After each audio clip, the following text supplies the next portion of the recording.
para esa mujer hebrea, y siempre que el Señor opera no es para hacer argüendes y shows y simplemente mover emocionalismo, sino es para edificar.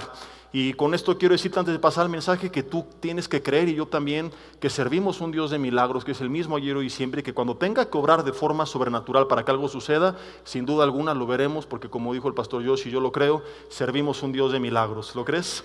Así que creamos en Él, y Él siempre tiene una forma de operar cuando nosotros ya no tenemos esa posibilidad en nuestras manos. Él siempre tiene un as bajo la manga. Y bueno, vamos a orar para poner este tiempo en manos de Dios. Señor, te damos gracias en esta mañana porque estamos con bien. Ponemos en tus manos este tiempo pidiendo que tú hables a nuestro corazón, que quites todo estorbo, toda barrera, todo tipo de opresión, de pensamiento que esté interponiéndose entre tu palabra y nosotros, Señor. Que únicamente seas tu Espíritu Santo de Dios hablándonos, instruyéndonos y edificándonos, y que tu palabra sea como una semilla sembrada en tierra fértil que produzca fruto en nosotros. Te pedimos esto en el nombre de Cristo Jesús. Amén. Y bueno, antes de pasar al primer versículo te quiero contar. Yo adelanté un poquito en redes de lo que iba a tratar hoy. Si fuera una película, digamos que ya les spoileé un poco del final, ¿verdad? Y quiero preguntar, ¿cuántos saben cuál es el tema que vamos a ver hoy? Levanten la mano. ¿Cuántos saben? Ok. Hay muchos que saben de qué va a tratar, pero hay muchos que no tienen idea, y me da mucho gusto porque realmente mandé el mensaje pues para que llamara tu atención y que sepas que va a estar interesante y no te quedaras hoy tirado en la cama, ¿verdad? Porque algunos los tienta Sabanás todos los domingos, se les enreda, no los suelta. Pero lo ideal es que no sepan de qué se va a tratar, porque este mensaje nos va a ir sorprendiendo. De hecho, a diferencia de otros mensajes donde generalmente se da una introducción y luego el título para que la gente sepa de qué va a tratar, hoy voy a romper con esta regla que enseña la homilética, ¿verdad? Que es la materia de cómo compartir y preparar un mensaje, y no voy a darte el título del mensaje, ya hasta más adelante te voy a decir cómo se llamó, porque si no te voy a adelantar un poquito y perderemos este efecto sorpresa de lo que pasa con la historia de este hombre del que vamos a hablar el día de hoy, del que no sabemos mucho porque la Biblia únicamente hace 3 muy breves referencias, pero que nos deja una enseñanza impactante porque nos puede representar para bien o para mal en diferentes momentos de nuestra vida. Entonces aclaro esto porque justamente los estoy invitando al estudio que comenzaremos a partir, ya les confirmo, del primer martes de septiembre a las 7:30 de la tarde en este lugar. No habrá tiempo previo de alabanza, será directo el estudio, y vamos a la vez a transmitirlo por Zoom. Si tú quieres integrarte, ¿verdad? Y estás en algún grupo de WhatsApp, ahí mandaremos el link de invitación, y si no, pasas a la mesa de informes y ahí te añadimos a los grupos de WhatsApp de la iglesia y te hacemos la invitación. Y este estudio va a tratar de cómo compartir un mensaje y cómo preparar un mensaje. Entonces no falta el que escuchando esto dicen, ¿y cómo el pastor me va a enseñar a compartir y preparar un mensaje si rompió una de las reglas básicas, que es desde el principio captar la atención con la introducción y que el título vaya orientado hacia la visión y el propósito del mensaje? Lo sé perfectamente, y aún así voy a romper las reglas, y en esta ocasión no me importa y no te voy a dar el título, pero ya más adelante verás por qué. Colosenses capítulo 4 tenemos la primera mención de este hombre del que seguramente has leído, pero del que también seguramente no recuerdas demasiado, porque no es muy común. Yo no recuerdo haber escuchado alguna enseñanza de este personaje a la fecha. Quizá me falla la memoria, pero es un hecho que no es que se predique cada domingo de él como lo hacemos de otros hombres y mujeres de Dios. Colosenses 4, Pablo se está despidiendo, está mandando algunos saludos de algunos compañeros suyos de ministerio. Si lees todo el contexto desde el versículo 7, manda salutaciones o saludos de 7 hombres distintos, y de cada uno de ellos da una característica. Les manda fulano de tal saludos, y ya saben que él es bien buena onda y este hombre es lleno de fe, y empieza a dar características o adjetivos, descripciones de cada una de estas personas. Pero el último de los personajes simplemente se menciona sin ninguna descripción, o sea que no tenemos mucha información de él de forma explícita. Colosenses capítulo 4, versículo 14 dicen, le saluda Lucas, y como te decía, se da un detalle de él, dice, él es el médico amado, y de forma aislada, sin mayor información, dice que también les manda saludos el personaje de esta mañana, que es Demas, a quien de cariño le diremos de aquí en adelante el hermano Demas. De Demas la Biblia no nos dice aparentemente demasiado, pero si nosotros nos ponemos a meditar en algunas cosas, podemos saber muchas cosas de su vida, muchos aspectos de su vida, y es mi intención que a través de esta enseñanza podamos nosotros aprender lo bueno y lo malo y que pueda su ejemplo ser de bendición para nuestras vidas. Lo primero que tú tienes que saber es que Demas no era su nombre completo y verdadero, era, digamos, que la abreviatura de su nombre verdadero, que era Demetrio. Pero en la cultura griega a los Demetrio les solían decir Demas, así como a los Francisco les dicen Paco, a los Ignacio les dicen Nacho, a los Demetrio les decían Demas, pero su nombre era Demetrio, porque Demas no existe como tal. El nombre, ¿verdad? Cuando estudiamos los nombres en la cultura griega, era como tal Demetrio. Ahora, la palabra Demetrio es bien interesante porque significa Demeter, Demetrio, que es Demeter, que significa perteneciente a Demeter. O sea que él pertenecía, según el nombre, a Demeter. ¿Y quién era Demeter? Nada más y nada menos que una diosa griega de la época, la diosa de la cosecha, de la fertilidad y de la agricultura. ¿Qué aprendemos de esto de forma implícita cuando recordamos que estamos hablando de una cultura idólatra, pagana, donde la mayoría idolatraba a diferentes dioses porque eran politeístas? Los únicos que eran monoteístas eran los judíos, no los griegos. Queda evidente, ¿verdad?, que Demas nace en una familia pagana que adoraba ciertos dioses de Grecia y que de alguna manera sus padres lo dedicaron a Demeter porque le pusieron Demetrio. Y recuerda que en aquel entonces los nombres no eran como hoy en día, que la gente pone nombres al azar simplemente porque les gusta, sino que les importaba mucho que tuviera una relación con la identidad de la persona. Entonces Demas, es importante que sepamos esto, ¿verdad?, nace en una familia que adoraba a los dioses griegos de la época, y a pesar de ello, gloria a Dios, Demas conoció de Jesucristo. Y esto nos muestra que no hay ningún pretexto. No quiero hablar de ello, pero no lo quiero dejar pasar como una referencia, que no hay ningún pretexto de es que yo nací en una familia bien pagana, mi papá era bien borracho, ¿verdad?, y mi mamá le iba al Cruz Azul, y cuantos pecados quieras mencionar. Hay esperanza para todos en Cristo, porque si alguno está en Cristo, 2 Corintios 5:17, nueva criatura es, las cosas viejas pasaron, todas son hechas nuevas, y Demas es un ejemplo de ello. A pesar de los dioses paganos que servía a su familia y que le pusieron ese nombre, eso no le pesó. Él conoció la verdad y hasta este momento aparentemente todo va bien, porque él ahora ha cambiado su vida y ahora él sigue a Jesucristo. Así que no importa de dónde vengas, hay esperanza y oportunidades para todos y no hay ningún pretexto. Por ejemplo, Osiris, que coordina decanes, a pesar de que su nombre también es un nombre de un ídolo pagano griego, ¿verdad?, es un gran hombre de Dios, ¿verdad que sí? Entonces no está ahí lamentándose, es que yo tengo un nombre de un ídolo griego, etcétera, etcétera, etcétera, sino que él sirve al Señor y es un gran ejemplo, al igual que Demas y todos nosotros. No importa qué nombre tienes, de dónde vienes, de qué trasfondo vienes, el Señor puede traer una transformación a nuestras vidas. Hasta aquí todo va maravilloso y hay muy buenas noticias. Demas ha conocido a Jesucristo y está viviendo una vida cristiana. Demas iba los domingos a la iglesia, alababa, oraba, leía su Biblia, se discipulaba. No era un cristiano de domingo que llegaba tarde, que iba cada 3 domingos o cada 4 domingos, sino sabemos que era constante porque llegó a ser tan cercano a Pablo que Pablo lo menciona. Hay que recordar que cuando hablamos de Pablo estamos hablando del más grande apóstol en toda la historia de la humanidad, no es cualquier hombre, y el hecho que Pablo sepa cómo te llamas no es poca cosa.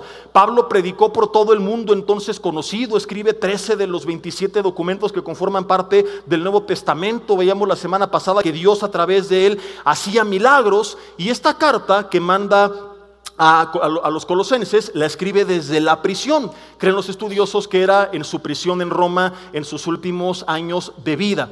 Entonces vemos aquí otro detalle implícito. Por eso es importante estudiar la Biblia, no nada más leerla a lo loco, sino estudiar y orar, pedirle al Espíritu Santo que Él nos guíe, que el Señor, ¿verdad?, porque prometió que el Espíritu nos iba a mostrar toda la verdad, nos iba a guiar, nos iba a enseñar, que pueda iluminarnos para poder comprender su palabra. Y vemos aquí que Demas visitaba a Pablo, porque si no, cómo mandó Pablo saludos a los colosenses de parte de Demas. Y esto da un detalle adicional: no solamente ha entregado su vida a Cristo y su pasado no pesa, sino que además es un hombre que usa su tiempo para bendecir. Es un hombre que visita a Pablo en la prisión. Así que Demas hasta aquí es para todos nosotros un ejemplo de un cristiano que fue transformado por el poder de Dios, que dejó atrás sus filosofías, ideas y pensamientos paganos, politeístas, que ha conocido a Cristo, pero no de una forma tibia, sino que con cierta pasión él invierte su tiempo para visitar a personas como Pablo en la cárcel,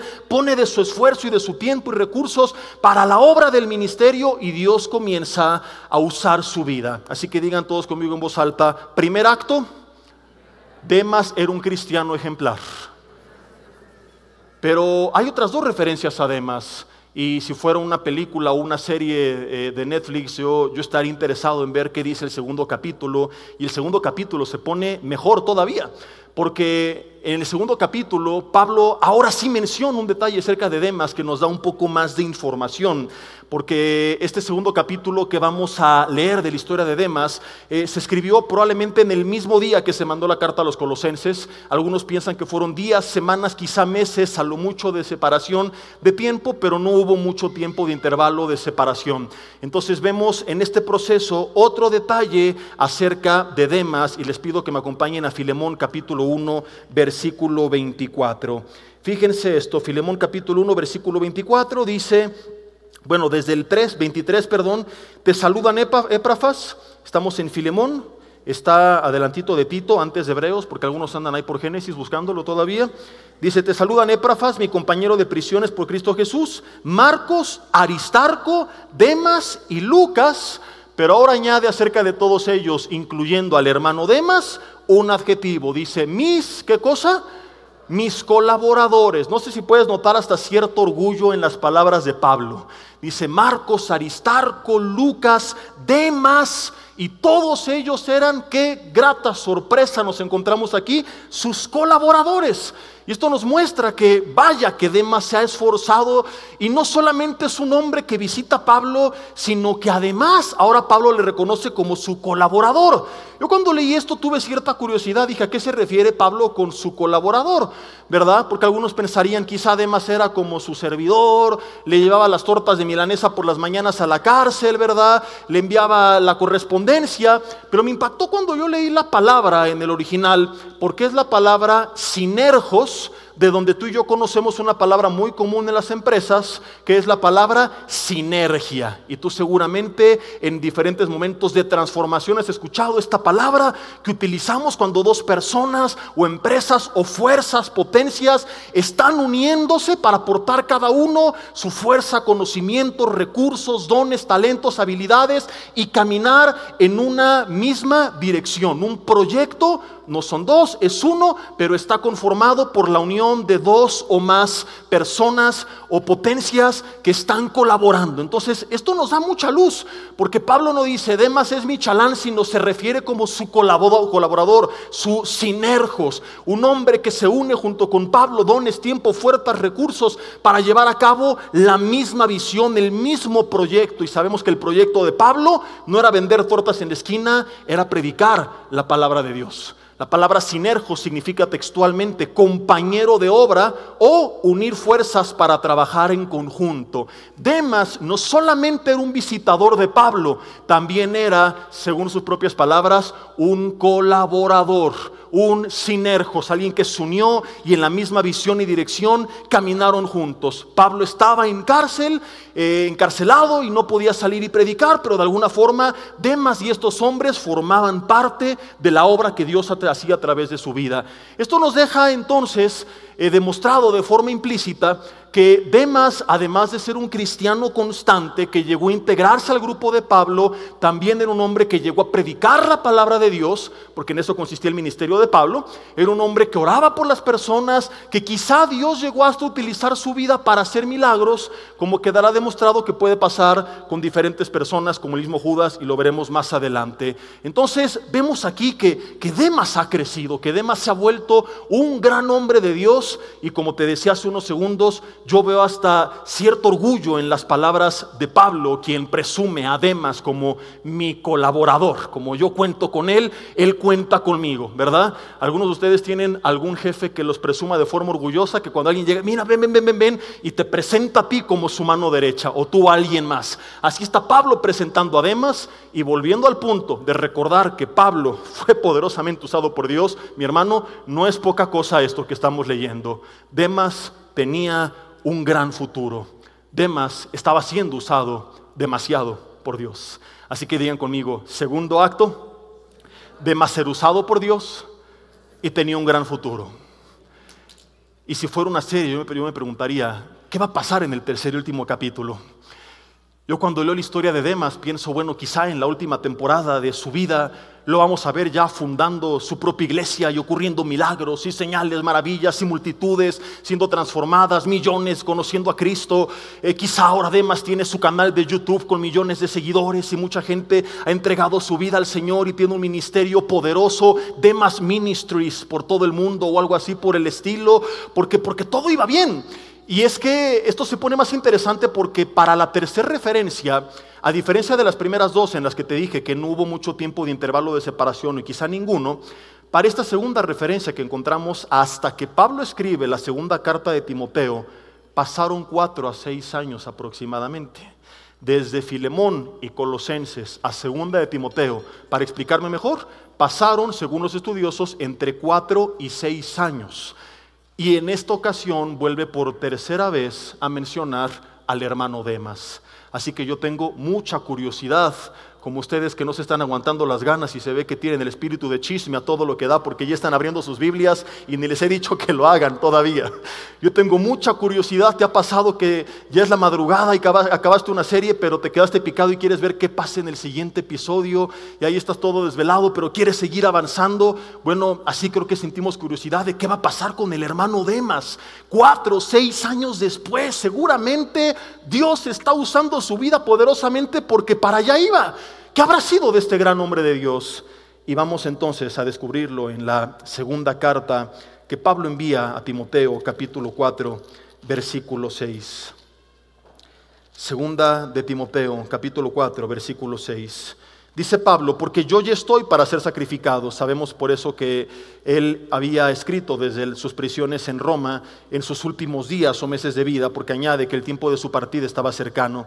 Y qué emoción poder leer las siguientes palabras y más adelante quedará claro por qué esto es importante y tiene tanto peso en este contexto. Y ojalá que algún día pudiéramos decir como él: he peleado la buena batalla, he acabado la carrera. No solamente comenzó bien, estamos a punto de descubrir que el cristianismo no solamente se trata de cómo empiezas, sino cómo terminas.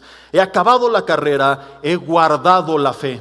Por lo demás me está guardada la corona de justicia, la cual me dará el Señor juez justo en aquel día, y no solo a mí, sino a todos los que aman su venida. Versículo 9, procura venir pronto a verme, porque Demas me ha desamparado.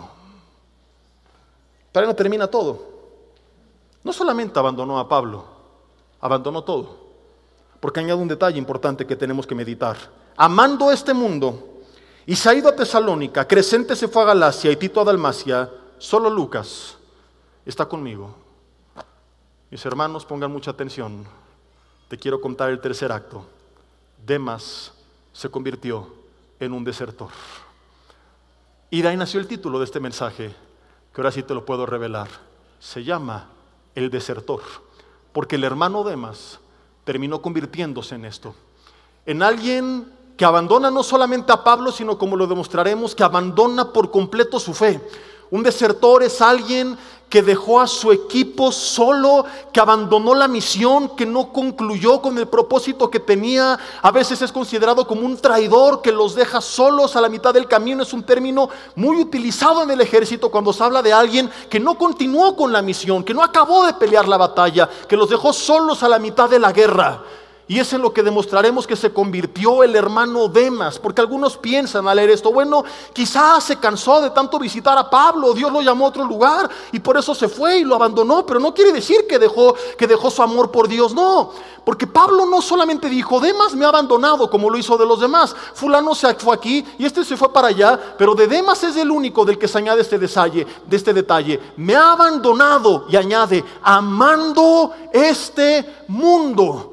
Y cuando la Biblia habla de mundo, no se refiere al mundo físico, porque eso estaría bien, amar a las personas como Jesús lo amó. Se refiere, cuando habla de este siglo, de este mundo, del ambiente, de las filosofías, de la corriente que envuelve este mundo. Y la palabra amando no es, que quizá lo atrajo tantito. Es impactante leer y descubrir lo que se refiere Pablo acerca de Demas, porque es la palabra agapeo, de donde viene ágape, que es el amor con el que Dios nos ama. Cuando la Biblia habla del amor de Dios, la palabra es ágape. Ese amor incondicional, inmerecido, pasional, con el que Dios nos ha demostrado su amor, es con el mismo amor que tristemente Pablo dice, Demas terminó siendo seducido por este mundo, terminó apasionado, totalmente desbordado, de manera incondicional, amando a este siglo. Y cuando nosotros vemos en la Biblia las advertencias que más adelante estudiaremos acerca del amor al mundo, no queda duda, según el contexto bíblico, de que no estamos especulando cuando afirmamos que Demas no solamente abandona a Pablo, sino que también abandonó su fe, abandonó su cristianismo, abandonó su relación con Dios, abandonó su llamado, abandonó su ministerio, abandonó su propósito. Mis hermanos, tenemos que entender esto porque es peligroso. Demas no era un cristiano que tenía 3 semanas y dejó de venir, era un testimonio increíble de la transformación del poder de Dios. Lo rescata de la cultura politeísta pagana, con un corazón, con una pasión. Que Pablo te reconozca en su equipo como sus sinergos. No era cualquier cosa. Visitaba a Pablo, servía, predicaba. Dios usaba su vida con poder. La historia de Demas pudo haber sido distinta. Pudimos haber leído años después que estableció un gran ministerio en algún lugar, que Dios lo usó con poder, que visitaba muchas iglesias, que terminó siendo reconocido, pero tiró todo a la basura y termina siendo reconocido como un desertor. Ojo con lo que sigue, porque es clave. No porque dejó de amar a Dios, sino porque comenzó a amar este mundo. En ningún momento Pablo dice, Demas dejó de amar a Dios. Lo único que nos dice es, me abandonó, agapeo, a este mundo. Y esto es alarmante porque hasta este punto tú dices, bueno, a mí no me va a pasar eso porque yo amo a Dios. Quizá Demas era un hipócrita que nunca amó a Dios, pero no es así. Veremos ejemplos más adelante de gente que amaba a Dios, pero que era más grande su amor por el mundo. Y algunos piensan al leer esto, bueno, Demas quizás se convirtió en ateo, o yo tengo que cambiarme de religión o dejar de amar a Dios para convertirme en un desertor, y no es mi caso. Y lo que quiero que entendamos, que es un peligro que mucha gente ignora, es que tú puedes seguir amando a Dios y convertirte en un desertor. Porque aunque creas en Dios y ames a Dios y sirvas a Dios, corres el riesgo de terminar amando más que a Dios las cosas de este mundo. Habrá una competencia entre este mundo y el Señor, entre lo espiritual y lo terrenal, entre lo temporal y en lo eterno. Y hay mucha gente que aunque sigue amando a Dios, no es tan grande su agapeo, su amor por Dios, como el amor a las cosas, filosofías, corrientes, ahorita lo vemos de forma textual, de este mundo. Pablo no da detalles de qué fue lo que trajo a Demas. Aquí sí tenemos que especular, pudieron ser muchas cosas, ahorita veremos una lista de algunas de ellas que nos da la Biblia, cuando habla de las cosas de este mundo, ¿a qué se refiere? No lo sabemos. Quizá fue alguna mujer, quizá conoció en la taberna de Judá a alguna hermana que en vez de ser hebrea era medio ebria y lo arrastró, ¿no? Quizá era un hombre y se volvió gay, no lo sabemos, ¿verdad? Dile al de al lado, ahí te hablan, compadre, ¿verdad? Quizá fueron los vicios, las adicciones, la popularidad, la fama, el dinero. No tenemos idea y sería una necedad tratar de averiguarlo, pero lo que sí podemos es meditar un poco en su historia y darnos cuenta que esta es una de las estrategias constantes de Satanás y que tenemos que estar preparados porque lo hizo una y otra vez con muchos hombres, con algunos les funcionó, con algunos no, pero no va a ser la excepción contigo. Él va a tratar de seducirte con algunas cosas de este mundo que te atraigan más que las cosas de Dios y que tú digas, bueno, sí creo en la Biblia y me gusta la iglesia y amo a Dios, pero no tanto como esto, que cuánto me satisface. Y si no lo logra con la primera, escúchame lo que te voy a demostrar, va a subir la apuesta una y otra vez hasta que caigas según su intención. Es decir, esto es lo que él va a tratar. Y la Biblia dice: resistid al diablo y huirá de vosotros. Y resistir es oponerse, y en muchas ocasiones habrá quien salga victorioso y él termina huyendo, pero habrá antes de eso una guerra donde no creas que a la primera que resististe él se fue y el domingo viví en santidad y renuncié al pecado. Gloria a Dios. Tienes que estar igual de firme el lunes, y si el martes resististe, no puedes soltarte de Dios el martes, y si el martes no caíste, tienes que buscarlo con la misma intensidad que lo estás haciendo hoy, el miércoles y cada día de tu vida, porque Satanás no tiene días de descanso. Porque anda como león rugiente alrededor buscando a quien devorar, y va a subir la apuesta hasta que caigas, esperando que no sea así, pero esta va a ser su intención. Al mismo Jesús le subió 3 veces la apuesta y le llegó a ofrecer todos los reinos del mundo para que cayera, y era Jesús. ¿Y tú crees que contigo y conmigo no va a intentarlo también? Si creyó que podía hacer caer al mismo Jesucristo, imagínate lo que piensa de nosotros. Podría citarte muchos ejemplos, pero quiero solamente recordarte uno que nos muestra esto, de cómo Él nos va midiendo y nos va calando. Y no caíste con esto, pues ahí te va lo otro, a ver en qué momento lo logro. Y por eso es que no podemos darnos el lujo de bajar la guardia, porque es una guerra ferviente entre las cosas de la carne y del espíritu, del mundo y de Dios. Y tenemos en Números 22 al 24 y en Números 31 un caso muy famoso, que es el de un hombre de Dios conocido como Balaam. Hombre de Dios hasta el punto que aparece la propuesta de Satanás. Balaam era reconocido por ser un profeta que todo lo que decía se cumplía, porque él hablaba no lo que se le ocurría, sino lo que Dios le decía que tenía que decir.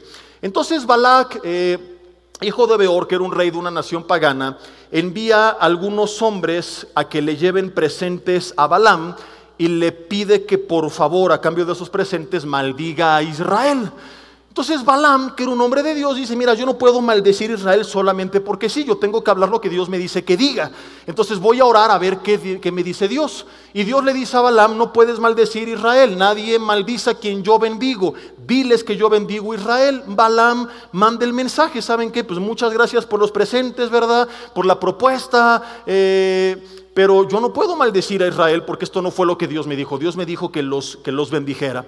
Entonces Balac, que es un claro ejemplo de cómo actúa Satanás, no se quedó conforme con esto, sino que, como te iba adelantando, subió la apuesta. Le mandó una segunda visita a hombres más importantes, con presentes más costosos. Si la primera le envió una mula, en la segunda le envió un camello eléctrico último modelo. Si en la primera le envió un teléfono cucho, en la segunda le mandó el iPhone 46 con un portafolio con mucho dinero, con una factura, con un depa en las islas griegas. ¿Quién sabe qué tanta cosa le manda? Y le dice: oye, vuelve a considerar mi propuesta y maldice a Israel. Y si Balaam ya había escuchado que Dios le dijo que no, lo correcto era que la segunda vez le dijera: muchas gracias, pero ya te dije que no. Porque Dios no iba a cambiar de opinión, ¿estamos de acuerdo? Pero fíjate la falta de integridad de Balaam, y cómo es posible que grandes hombres de Dios, por los placeres de este mundo, se comiencen a torcer, que su respuesta fue: bueno, déjenme volver a orar a ver qué me vuelve a decir el Señor. Como si Dios fuera a cambiar de opinión, como si Dios dijera: híjole, Balaam, es que la oferta está buena. Pues te dije que no, pero estos camellos no los tenemos en el cielo. Yo creo que si me lo prestas el fin de semana para dar la vuelta, ahorita de una vez te confirmo que me los maldigas. Por supuesto que Dios le dijo que no, pero Balaam se empezó a corromper. Entonces él dice: mira, Dios me dijo que no, pero déjame platicar con Balac. Y va montado en un asno rumbo al palacio de Balac, y en el camino es donde aparece esta famosa historia, donde no había ningún hombre que lo exhortara. Entonces Dios hace que hable una mula. Y una mula le habla a Balaam, que a fin de cuentas llega con Balac. Y fíjate la doble cara, el doble discurso que maneja, porque le dice: mira, no puedo maldecir a Israel, pero te voy a dar un consejo. Y en Números 31 se nos cuenta que le recomendó seducir a sus hijos con las hijas de su pueblo para que cayeran en pecado y entonces perdieran el favor de Dios, y gracias a eso Israel fue derrotado. O sea, Balaam aparentemente guardaba su integridad, amaba a Dios, aparentemente, pero termina demostrando que no amaba a Dios tanto como amaba las cosas de este mundo. Di conmigo, uyuyuy, ayayay. Y Balaam se une a Demas, a Judas y a tanta gente en la lista de desertores de la fe, que empezaron bien, pero que no terminaron bien, porque algo o alguien los atrajo. Porque Satanás eleva la apuesta y los terminó seduciendo. Y así lo va a intentar contigo y conmigo. Según con lo que tú luches, va a ir subiendo la intensidad. Por eso no puedes bajar la guardia, porque el que cree estar firme, dijo Pablo, mire que no caiga. Porque ya resististe ayer, pero tú no sabes lo que te espera mañana. Y con la misma firmeza que enfrentaste la tentación ayer, tienes que estar mañana y cada día de tu vida. Porque a lo mejor tienes problemas con el alcohol y primero Satanás te va a calar y te va a mandar 2, 3 mamarrachos con un pulque. A ver qué tal. Y si tú dices, no hombre, ¿qué es eso? Y no caes, va a enviar una segunda visita. Cuates un poco más honorables con 3 caguamas. Y si no caes con eso, va a llegar el licenciado con un tequila Don Julio reposado. Y si no caes con eso, te van a invitar al mejor antro, mesa VIP, la botella que tú quieras. Y escúchame bien, no va a descansar hasta tenerte en sus garras. Esa es su intención. Y tienes que saberlo para estar preparado. Por eso es que tantos jóvenes, con un gran propósito de parte de Dios, terminan siendo seducidos. Y te encuentras este caso tan común en la iglesia de jóvenes, jovencitas que dicen acerca de su noviazgo, papá, mamá, pero es que ¿qué tiene de malo? Si tiene todo, nada más le falta ser cristiano. Caíste y no te has dado cuenta. Nada más se va a ir al infierno, pero es buen muchacho. Nada más cuando nos casemos, quién sabe qué bola de bronca nos vamos a enfrentar por las diferentes convicciones que tenemos, pero tiene todo. Y tú no tienes idea de los casos que hemos conocido como pastores, de personas que pensaban así, que una vez casados son tantos los conflictos que se arrepienten de haberlo hecho y que no se dan cuenta que Dios no les decía no por imposición, sino por amor a ellos. Y ciegos pensaron, ¡ay, qué bendición! Y no se dieron cuenta que era simplemente una apuesta más grande de Satanás ofreciéndote algo aparentemente bueno para robarte la bendición de Dios. Tantos casados que fastidian lo que por años construyeron, cayendo en adulterio, afectando a su esposa, afectando a sus hijos, tirando a la basura el propósito de Dios, que tenían un gran llamado, porque cayeron y no se dieron cuenta de que era Satanás. Algunos todavía ingenuos, engañados, dicen, oye, pues es que todavía como que tengo mi pegue. Se paran frente al espejo y todavía tengo lo mío. No, no es cierto. Mi hermano, con todo respeto, mírate al espejo. Estás feo. Mira, Cristo te ama, sí, pero estás feo. A pesar de eso, el Señor te ama. Díselo al de al lado, dile, Cristo te ama. Pero la verdad es que sí estás feo, el pastor tiene razón, díselo. Y en vez de que se den cuenta de la realidad, a ver, no, esta muchacha no me está buscando porque parezco Winnie Pooh. No, esto tiene que ser Satanás. Todavía engañados dicen, ay, es que tengo lo mío. No tienes lo tuyo. Es el diablo que te quiere robar todo lo que tienes. Y hay gente que cae porque no entiende que es una guerra donde tienes que decidir radicalmente si vas a amar las cosas de Dios o las cosas de este mundo. Si te va a importar más lo terrenal o lo espiritual, lo temporal o lo eterno. Y la Biblia advierte claramente en 1 de Juan, quiero leértelo en 2 versiones, capítulo 2, acerca del amor a las cosas de este mundo. Vuelvo a repetir, cuando habla del mundo, no está mal que ames a la gente del mundo, en el contexto que Jesús nos amó, por supuesto, sino de cuando dejamos de lado las cosas de Dios, porque nos interesan más las cosas de este mundo. 1 de Juan, capítulo 2, versículo 15, dice, no améis al mundo, ni las cosas que están en el mundo. Si alguno ama al mundo, el amor del Padre no está en él. Qué fuertes palabras, y nos obliga a preguntarnos, entonces, ¿Demas nunca fue salvo? Probablemente no podemos afirmarlo porque quizá después volvió a Cristo en sus últimos días, no tenemos idea, y es una tristeza tener que estar averiguando porque no tuvo que terminar así.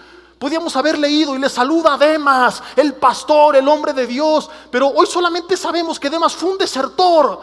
y que muy probablemente ni siquiera fue salvo, que quizá fue el emocionalismo el que lo movió y que amó un poco a Dios, pero que nunca amó a Dios más que las cosas de este mundo, y que el amor del Padre nunca estuvo, según Primera de Juan, en él. Porque como te dije hace rato, cuando Pablo dice que amó este mundo, no es como que fue tantito seducido, fue agapao, o sea, fue un amor pasional como el de Cristo para con nosotros, el que Demas le tuvo a este mundo.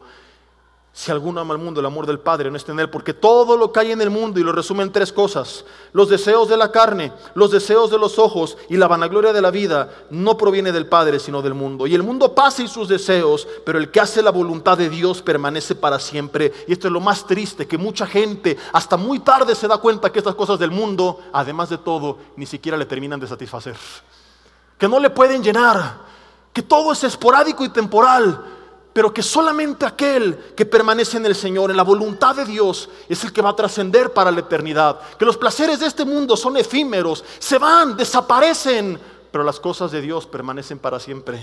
Las promesas de Dios son eternas, sus palabras son espíritu y son vida. Pero Demas no lo entendió, porque cayó rendido, engañado como mosca fumigada por la apuesta que Satanás le hizo. Mismo pasaje, versión Nueva Traducción Viviente, Primera de Juan capítulo 2, versículo 15, dice: no amen este mundo ni las cosas que les ofrece, porque cuando aman al mundo no tienen el amor del Padre en ustedes. Pues el mundo solo ofrece, número 1, un intenso deseo por el placer físico; 2, un deseo insaciable por todo lo que vemos; 3, un orgullo de nuestros logros y posesiones. Nada de eso proviene del Padre, sino que viene del mundo. Y este mundo se acaba junto con lo que la gente tanto desea, pero el que hace lo que a Dios le agrada vivirá para siempre. Ahora, este pasaje, si tú lees el contexto, fue escrito a la iglesia. Porque Pablo no dice: a ver, paganos, mundanos, carnales, no. Una y otra vez el término que vas a encontrar es el siguiente: hijitos, hijitos, hijitos, hijitos, hijitos. Debido a que fue escrito para nosotros, eso me obliga a preguntarme y a preguntarte: ¿qué es lo que te está trayendo a ti? ¿Qué es lo que está haciendo que te alejes de Dios, o que sin darte cuenta poco a poco estás siguiendo los pasos de Demas? Porque hay algo o alguien por lo que tu búsqueda de Dios ya no es tan intensa como la de antes, por las que poco a poco te has ido enfriando, te has ido apartando, has ido abandonando la carrera, estás a punto de dar la vuelta. ¿Cuál de estas tres cosas? Y quiero volver a leerlas, y que tú en tu lugar seas honesto contigo mismo, y el Señor nos ilumine y reprenda todo espíritu de estupor que nos tiene quizá bajo una ceguera espiritual, y podamos, como David, decir: Señor, examina mis pensamientos, mis caminos, mis sentimientos, mi corazón, y dime qué está mal. Y que podamos abrirnos delante de la palabra como un espejo y mirar la realidad más allá de mis dichos. ¿Qué es lo que te está alejando? ¿Qué es lo que te está acercando al final de Demas y no al principio de Demas? ¿Qué es lo que está convirtiendo poco a poco en ese hombre, mujer de Dios transformada, que conoció el poder de Jesucristo, el poder restaurador, transformador? Ahora se vaya alejando cada vez más y más y más y más. ¿Es quizá el deseo por el placer físico? ¿Algún vicio? Las ganas de estar con los cuates, emborracharte, metiéndote esas cosas. Y como dije hace rato, a lo mejor amas a Dios y disfrutas venir aquí, pero no tanto como irte de borracho con tus amigos los fines de semana. A lo mejor es la inmoralidad. A lo mejor amas a tu familia, pero no tanto como darle a tu carne pa'lante y con todos y con todas y disfrutar, y es el placer físico el que poco a poco te está matando espiritualmente. Y tú piensas que no pasa nada porque sigo amando a Dios, sigo buscando a Dios, sigo viniendo a la iglesia, y no te das cuenta que estás como Demas, a punto de convertirte en un desertor. Quizá no es el placer físico, a lo mejor es lo que sigue: un deseo insaciable por todo lo que vemos. Y es que no está mal si Dios te prospera, pero es distinto cuando hay una obsesión, un amor por las cosas materiales que te lleva a hacer lo que tengas que hacer con tal de obtenerlas. Y no te has dado cuenta que estás abandonando tu relación con Dios por estar trabajando, que no pasas tiempo con tus hijos por estar trabajando, que no pasas tiempo con tu esposa por estar trabajando, porque amas a tus hijos, porque amas a Dios, porque amas a tu esposa, pero no tanto como amas los bienes materiales. Y es tu deseo obsesionado por tener esa casa y ese coche y ese sueldo, lo que poco a poco te está convirtiendo en un desertor. Ese deseo por la vanagloria de la vida, por los deseos de los ojos, porque quiero tener la casa que tiene mi compadre y este micrófono ya se zafó. Y el coche del vecino y el iPad de mi tío y lo que sea. Cosas que, repito, no es que están mal en sí mismas, que si Dios te las da, gloria a Dios, pero es distinto que vino dentro del orden de Dios a que tú estás afectando tu salud, tu relación con tu familia, tu relación con Dios, por seguir todas estas cosas. No tienes idea cuántos hermanos hemos conocido que estaban en pobreza, buscando de Dios intensamente, que oramos por ellos, que les dimos consejería, que en algunos casos hasta les recomendamos con otros para trabajar, para emprender, que vimos cómo Dios los prosperó, empezaron a ganar mucho dinero y se terminaron apartando por completo del Señor. Y quiero decirte algo y te doy mi palabra que no miento. Eran más felices antes cuando no tenían nada. Porque ahora tienen todo menos a Cristo. Y sin Cristo no tienen nada. Y ahora están vacíos, frustrados, amargados. Su vida, su familia es un caos. Porque los sedujeron los deseos de los ojos. Y olvidaron la advertencia de Pablo a Timoteo. Raíz de todos los males no es el dinero en sí mismo, sino el amor al dinero, el cual codiciando algunos, escucha el resto, se extraviaron de la fe. Por estos deseos de los ojos, muchos como Demas y como Balaam se terminaron perdiendo. Quizá no es eso, es lo que sigue, que es el orgullo de nuestros logros y posesiones. La Reina Valera dice, la vanagloria de la vida, el haber triunfado. Yo soy aquel, lo que te hace sentirte superior, y te llenaste de vanidad, de orgullo, empezaste a tratar mal a los demás, y poco a poco fuiste creyendo que no necesitabas de nadie, incluyendo al mismísimo Dios, el cual quedó de un lado, porque tú triunfaste, y piensas que no lo necesitas tanto. Aún dentro del ministerio no tenemos que hablar de cosas materiales, no, hay gente que con lo espiritual se envanece. Pastores que por el ministerio que construyeron, su fama, su popularidad, empezaron siendo pastores humildes que amaban a Dios, pero de repente ya no es el pastor, ahora es el apóstol a las naciones. Ahora ya tiene millones de seguidores y ahora piensa por lo mismo que no necesita tanto de Dios. Y por eso tenemos tantos testimonios cada año de tantos pastores famosos que caen porque cayeron en esta trampa y no se dieron cuenta. Mi hermano, este es un claro ejemplo y recordatorio que ninguno de nosotros podemos cometer la locura y el error de confiarnos y creer que estamos exentos, porque grandes hombres de Dios han pasado y siguen pasando por esto. Jesús, en Mateo capítulo 10, no lo busques, te lo voy a contar si me apoyan con el teclado, que es, no he terminado todavía, no cierren los ojos, es solamente la batiseñal de que ya estamos rumbo a la recta final. Jesús en Mateo 10 dicta una de las palabras más conocidas y predicadas que aparece del versículo 22 y son las siguientes: mas el que persevera hasta el fin será salvo. Lo que mucha gente ignora es el contexto donde nacen estas palabras, y es que no fue en un discurso público, sino vienen precedidas de los primeros 8 versículos de Mateo 10. El contexto no cambia, el grupo de gente es el mismo, la reunión es la misma, son sus discípulos, y en los primeros 8 versículos estaban todos, incluyendo Judas, y los manda a predicar la palabra, orar por los enfermos, liberar endemoniados, y escucha esto, resucitar muertos. Yo demostré en la prédica de expediente de un traidor que es muy probable que Judas haya hecho todas estas cosas. Si tienes duda, busca este mensaje en redes. Sonaba fabuloso, pero es impactante que versículos después, antes de concluir su sermón, es donde surgen estas palabras famosas. Van a predicar, van a sanar, van a liberar, los voy a usar, pero no he terminado. Eso no es muestra de nada. Eso no garantiza nada. Eso no confirma nada. Yo puedo usar a quien yo quiera por mi gracia, por mi poder, por mi soberanía, porque me place, como hice que la mula de Balaam hablara. Solamente el que persevere hasta el fin será salvo. O sea, no importa qué tan bien comenzaste la carrera, porque Judas hizo todo esto, pero terminó junto con Demas, añadiéndose a la lista de un montón de desertores que ha habido en la historia de la fe, vendiendo a Jesús por unas tristes piezas de plata. Quizá amaba a Jesús, pero no tanto como amaba el dinero, no tanto como amaba las cosas materiales. Y no importa qué bien comenzó, en su última noche con él tiró todo su historial de más de 3 años a la basura. Como tantas veces ha predicado el doctor Alducin, es que no importa cómo empiezas la carrera, sino cómo la terminas. Hay tanta gente que conocemos en el ministerio, en la iglesia, que comenzó bien.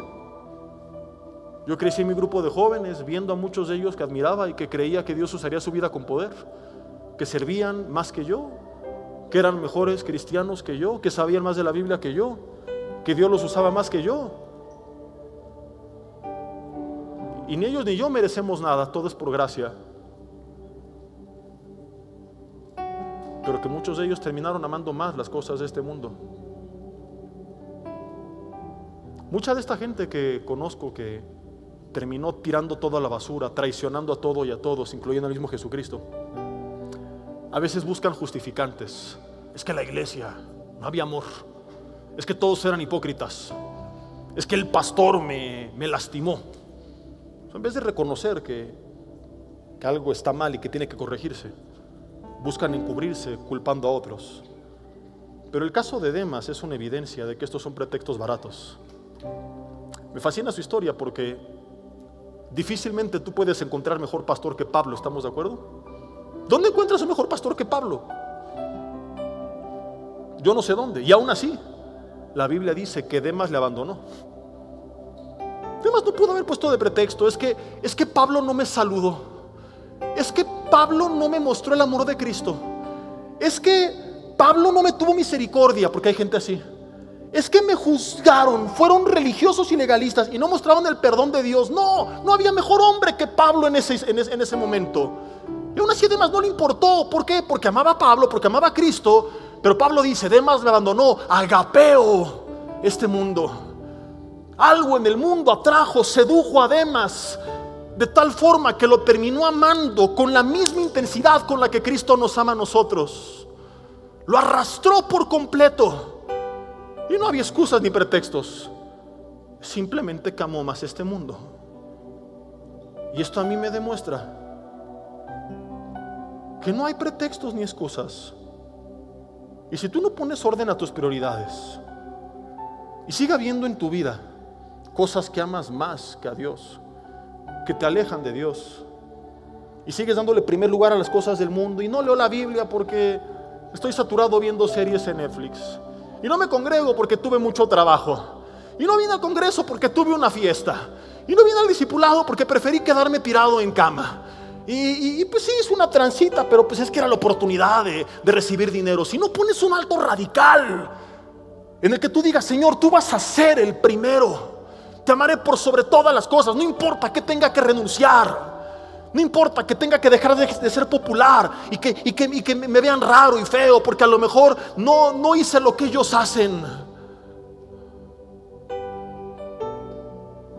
Quizá tengas que perder a tu propia familia para demostrar tu fidelidad a Dios. Y Jesús lo advirtió que esta era una posibilidad. Pero hoy tienes que decidir a quién vas a amar más, porque no puedes elegir a ambos. Y si no eres radical, tarde o temprano, te lo digo con la convicción y autoridad de que he visto a muchos, por la misma razón, terminarás convirtiéndote en un desertor. Aquel día no habrá pretextos. Es que el pastor no me amó, me traicionó, me trataban mal en la iglesia. Demas abandonó a Pablo, y era Pablo. Y esto a mí me confirma que no importa que tengas por pastor al mismísimo arcángel Miguel, tú terminarás apartándote si no entiendes esto. Porque la permanencia en Cristo nunca se ha tratado de qué tan buena es la calidad de los ministros, sino de qué tan firmes son nuestras convicciones. Y el que no esté de acuerdo, que se pelee con Ezequías, que tuvo uno de los peores padres en toda la historia de Israel, idólatra, pagano, perverso. Y Ezequías, en vez de tomarlo como pretexto, ay, nací y viví esto y sufrí aquello y pobre de mí y mi infancia y mi adolescencia, Ezequías decidió hacer lo correcto ante los ojos de Dios. Y fue uno de los mejores reyes en toda la historia de Israel. Trajo reformas espirituales y la infraestructura militar y de la nación. Ezequías es reconocido como uno de los más grandes hombres de Dios, a pesar de su contexto familiar. Así que tú puedes decir lo que quieras, pero Ezequías nos seguirá diciendo a gritos que cada quien traza su propio destino y los demás no son responsables de lo que tú decidiste. Hasta este punto es muy probable que algunos digan, no, yo sí amo a Dios más que al mundo. Pero yo quiero terminar haciendo un autoexamen, porque Jesús nos dejó a través de palabras claves un método infalible para saber realmente, sin duda alguna, en dónde está mi corazón, en Dios o en el mundo. En Mateo 6:21 Jesús dijo que donde esté tu tesoro, ahí estará tu corazón. Si yo preguntara hoy, ¿dónde está tu corazón? Muchos dirían, mi corazón está en Dios. Pero según las palabras de Jesús, mi corazón está donde esté mi tesoro. ¿Me explico hasta aquí? Así que la pregunta que tenemos que hacer no es dónde está tu corazón, sino dónde está tu tesoro. Porque donde esté tu tesoro, se revelará dónde está tu corazón. Y esto es muy sencillo de descubrir. Un tesoro tiene dos características. Dado que es algo valioso, antes de encontrarlo se busca, se anhela, se desea con intensidad. Una vez que lo tienes, se guarda, se cuida, se preserva, se defiende. Ejemplo práctico. Si yo les dijera, hermanos, en este lugar hay un maletín abierto, sin clave, con $1 millón, que se va a quedar el primero que lo encuentre, acabando el servicio. Pregunto yo, acabando el servicio, ¿cuántos irían a su casa? Levanten la mano. Absolutamente nadie. Todos buscaríamos el maletín. Es más, si lo seguimos sin encontrar, yo dejaré de predicar el tercer servicio, se le encargaré al pastor Yoshi y estaría junto con ustedes buscando el maletín hasta encontrarlo. Una vez que lo encuentres, ¿qué harías con él? Es un tesoro. Lo buscaste, lo encontraste, ahora lo cuidarías. Si tienes ganas de ir al baño, ¿se lo encargarías a la persona de al lado? Vuéltala a ver a los ojos y dile, te ves buena onda, pero no es para tanto. $1 millón es $1 millón. Te lo llevarías contigo y no se lo darías a nadie, porque es tu tesoro. Mi pregunta para ti es, más allá de tus palabras, con hechos prácticos en tu vida, ¿qué es lo que más buscas? Lo que más deseas, lo que más guardas, lo que más defiendes. Tu mente está todo el tiempo pensando en dinero, negocios, y has excluido a tus hijos de tu tiempo, de tu agenda, a Dios, a la Biblia, a la oración. Dirás misa, el dinero es tu tesoro, ahí está tu corazón. Es quedar bien con los demás, es tu reputación, te importa tanto el qué dirán, qué pensarán de mí, que eres capaz de corromperte con tal de eso, de que hablen bien de ti. Ahí está tu tesoro, ahí está tu corazón. Son los amigos, son los bienes, son los vicios. Gracias. Aquí está la verdad. ¿O es tu tiempo con Dios lo que más deseas y defiendes? ¿O podrías hoy decir, Señor, tú sabes que es estar contigo lo que más deseo? Ese momento del día donde pueda buscarte en intimidad, ese momento donde pueda leer tu palabra y aprender más, venir el domingo y congregarme y alabarte, y lo deseas, lo defiendes, lo guardas y dices, es inamovible, no importa qué me ofrezcan, no voy a renunciar a mi tesoro. O por cualquier cosa dices, está bien, hoy no leo, hoy no oro, hoy no me congrego, hoy no sirvo, hoy me corrompo, voy a ser medio hipócrita para quedar bien con los demás.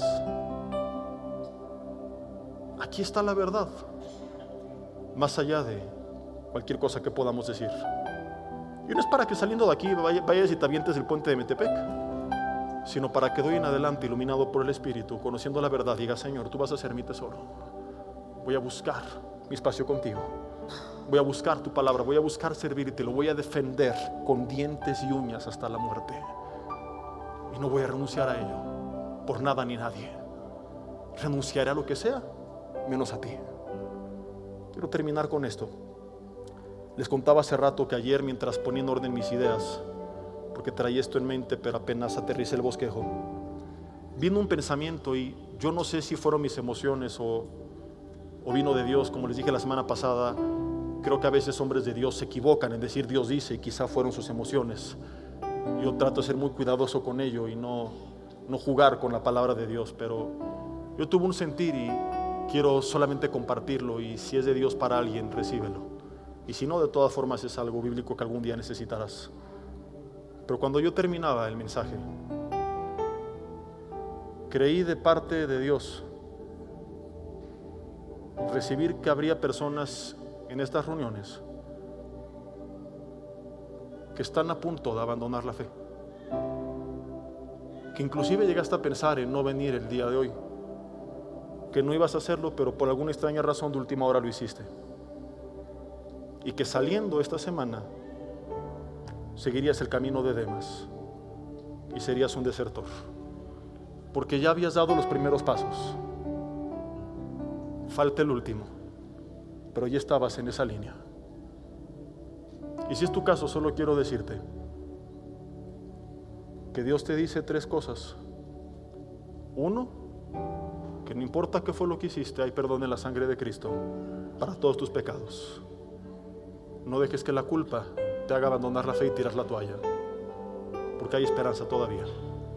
2, que algunos lo saben pero se sienten frustrados porque no han podido hacer la voluntad de Dios, y Dios quiere que sepas que no solamente hay perdón en su sangre, sino poder en su espíritu para vivir la vida que tú en tus fuerzas no puedes. Y 3, que ninguno de los placeres de este mundo que te estén seduciendo se comparará jamás al placer de vivir una vida en su presencia. Que vuelvas a Él y ahí serás pleno. Ese es el mensaje para ti. Cierra tus ojos ahí en tu lugar y dile: Señor, no me dejes convertirme en un desertor. No quiero seguir el camino de Demas. No quiero terminar volviendo atrás, porque según tus propias palabras, Jesús, en Lucas 9, Él dijo que ninguno que poniendo su mano en el arado mira hacia atrás, ninguno que poniendo su mano en el arado mira hacia atrás, es apto para el reino de Dios. En el reino no hay desertores. Yo te pregunto, ¿qué o quién te está haciendo volver atrás? ¿Es por causa de alguna persona? Quizá te estás corrompiendo hasta por tu propia familia, por tu novio, por tu novia. Dile hoy: Señor, perdóname, límpiame con tu sangre. Yo quiero renunciar a todo aquello que he puesto antes de ti y pedir perdón si he amado más el mundo de lo que tú amas a ti. Es verdad, hay cosas, actividades, personas, algunas no buenas ni malas y otras malas, pero que me están robando el espacio que te pertenece a ti, que me están alejando lentamente, poco a poco, de forma sistemática y mortal de ti. Y quiero dar una vuelta de 180 grados y volver a ti, que tú seas mi tesoro, que tú seas lo que yo más anhele, lo que yo más desee, que tú seas lo que más me emocione. La expectativa de qué voy a aprender de ti cada día, de cómo me vas a usar esta mañana, de cómo te has de revelar a mí, de cómo te he de conocer. Quiero que tú seas lo que yo más cuide, anhele y desee. Quiero que tú seas mi tesoro y que ahí esté mi corazón. Hoy quiero quitar mi corazón del mundo y reconocer que caí ante la apuesta de Satanás y me dejé de seducir por su trampa y seguí el camino de Demas.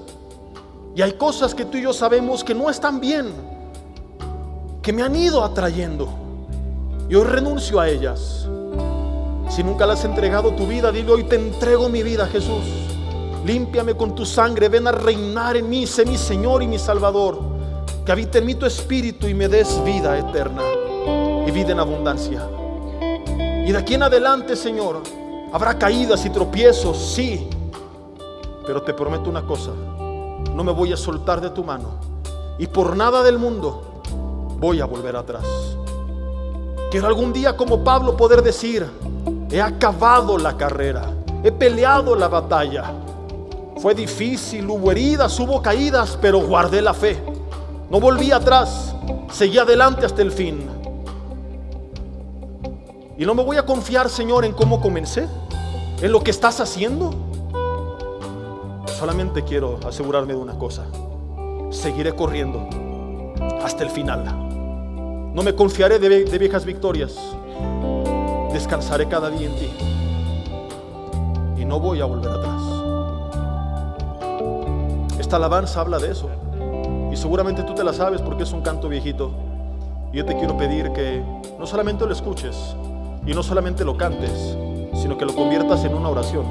Y que si tienes la convicción después de este mensaje de que así será, hagas de este canto una oración y le digas: Señor, tú eres mi fiel amigo, tú permaneces fiel aun cuando yo he sido infiel.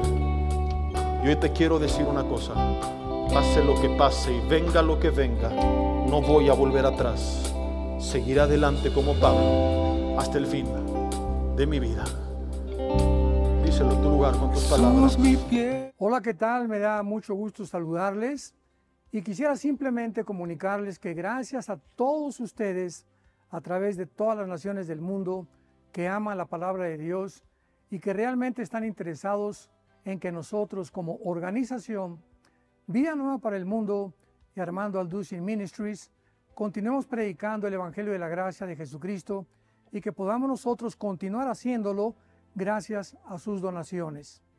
Este año cumplimos 46 años de ministerio, 46 años donde hemos predicado, hemos enseñado, hemos tenido seminarios y de diferentes formas de estudios bíblicos alrededor del mundo, y hemos pensado y considerado de una forma fiel el Evangelio de la sana doctrina de Jesucristo. Nosotros, con todas estas donaciones, tenemos que sostener pastores, misioneros, obras, equipos de televisión, y aún continuamos buscando la manera de poder elevar este ministerio. Hasta este momento quiero que ustedes estén enterados que no tenemos una sola propiedad como organización, y así hemos trabajado durante 46 años porque le damos la importancia a la evangelización, a las misiones y también a los hombres de Dios para levantar más pastores. Le damos las gracias y que pueda Dios con su gracia tocar sus corazones y que puedan ustedes invertir en un terreno donde es fructífero, porque creemos que ha producido bastante buen fruto para la gloria de Dios. Gracias, muchas gracias por sus aportaciones y por las donaciones que sabemos ustedes continuarán haciendo para que podamos continuar siendo fieles en la predicación del Evangelio de la gracia de Dios. Que Dios les bendiga.